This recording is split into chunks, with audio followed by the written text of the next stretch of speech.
daudz runā pret viņu. Tu tik daudz runā pret to, ko viņš saka, lēmumiem, ko viņš pieņem. Tu apsūdz, tu pārmet, tu nepiekrīti. Un beigās tu kļūsi par tādu sievu, kā Bībelē rakstīts, tā nesaticīgā sieva, kas ir kā pilēšana no jumta. Salmos mācības 27:15. Tur rakstīts, nesaticīga sieva nepārtraukta pilēšana no jumta, kad spēcīgi līst, tik bieži savā starpā salīdzināts. Kas pūles tādu sievu apvaldīt, tas mēģina saturēt vēju un grib savā rokās sagrābt eļļu. Ir tādas sievas, kas vienkārši tikai piļī. Tikai piļī. Un visu laiku kaut ko skalda te. Un zinu, nekas tā negrauj. Kā dzīvot kopā ar tādu nesticīgu sievu. Un nekas tā nelaupa motivāciju un cerību un vispār tādu apmierinātību par dzīvi, kā dzīvot kopā ar tādu sievu. Sievietes rokās ir iespēja veidot savu vīru. Sieviete ir kā pravietis savās mājās, kam ir iespēja runāt nevis to, ko viņa redz, bet runāt to, ko viņa sagaida. Un tad, kad sieviete sāk runāt uz vīru, tu esi tik fantastisks, kā tu kalpo mums ģimenē un kā tu veido attiecības ar Dievu. Paldies, ka tu dzirdi no Dieva un klausies uz viņu. Tad vīrā uzreiz ir, man vajag ritīgi klausīties no Dieva. Man vajag dzirdēt, es nevaru luni laist tajā. Man vajag... Sieviete ir kā pravietis mājās.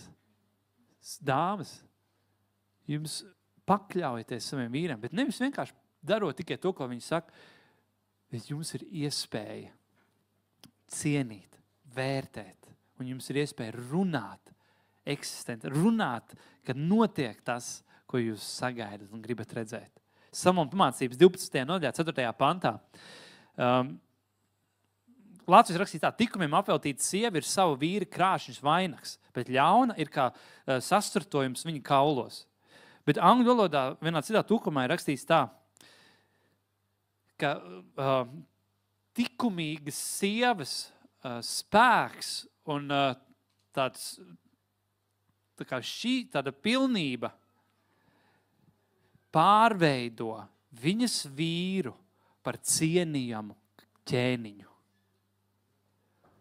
Tikumīga sieva, viņas spēks, tikumīgas sievas spēks, savu vīru pārveido par cienījamu ķēniņu.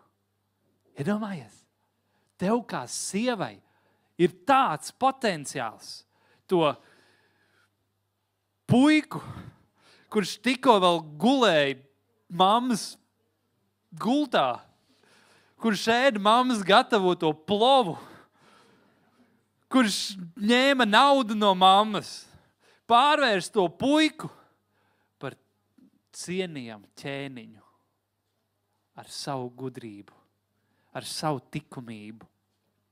Un tālāk rakstīts tā, bet sieva, kas pazemo savu vīru, viņa samazina viņa, tā vīra, identitātes spēku.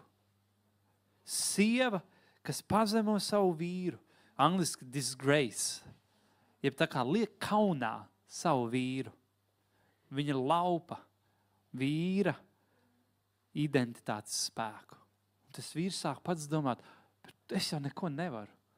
Man jau nemaz nesanāk. Es nemaz nedzirdu Dievu. Ko tad es vispār dzīvē izdarīšu? Ko tad es varu paveikt? Kas tad es tāds esmu? Sēdēšu datorspēlēs, skatīšos seriālus visus vakars, labāk nemaz nenākšu mājās, atradīšos kādā bārā, kādā klubā, vienalga. Es labāk iešu pie draugiem. Pazīstam lieta, vai ne?